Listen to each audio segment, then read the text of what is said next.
တယ်ပြီးတော့မင်းတေသွားပြီလေ ဟာကိုကြီးစမဲ့ရအီဒီကိုအထင်သေးလို့ဗျာဟဲ့အဲ့ဒေါက်တာတော့ဆိုရဲလူကြီးကဦးကြောင်ကြောင်ကြီးပါဗျာသူအီဒီကိုအစိတ်ရည်ထိုးသွင်းဖို့မလုပ်ခင်ကတည်းကအီဒီကဖြည့်စည်းကြိုတောက်ထားပြီးတာဗျာအေးရောဝါဝါပဲဟဲ့အဲ့ဒါကြောင့်အီဒီခဏအိပ်ပျော်နေတာဟဲ့ဟာအီဒီယာမင်းကြောင့်အကုန်လုံးကစိတ်ပူနေရဟာဘာဖြစ်မင်းအသက်ပြန်ရှင်တာတော့ပါသေးရဲ့ကွာဘိုးဘိုးငုံနေနဲ့ရောအီဒီယာဘာဖြစ်ပြန်ကြိုးဆိုပါရဲ့ကွာမင်းပြောလို့ပဲငါ့ဝေဟုတ်တယ်ဒီညပါတီပွဲလုပ်ရမယ်ကွာပါတီပွဲအကြီးကြီးလုပ်ရမယ်ကွာအီဒီအသက်ပြန်ရှင်တာရဲ့ထိမ့်မှတ်နေနေပေါ့အီဒီမင်းကမကောင်းဘူးကွာငါ့ကိုတမင်တနဲ့ငွားအောင်လုပ်တယ်ကွာမင်းရလေကဲထားလိုက်ပါဦးထားလိုက်ပါဘာဖြစ်အီဒီလည်းအသက်ပြန်ရှင်တာပြီဆိုအားလုံးလည်းဝမ်းသာစရာပဲဒီညပါတီပွဲလုပ်ဖို့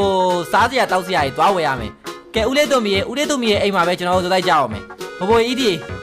ငါညီကိုငါလည်းလိုက်ခဲ့ငါ့ဝေစားစရာသွားဝယ်ရအောင်ကွာတော်ပါလေအီဒီမသေး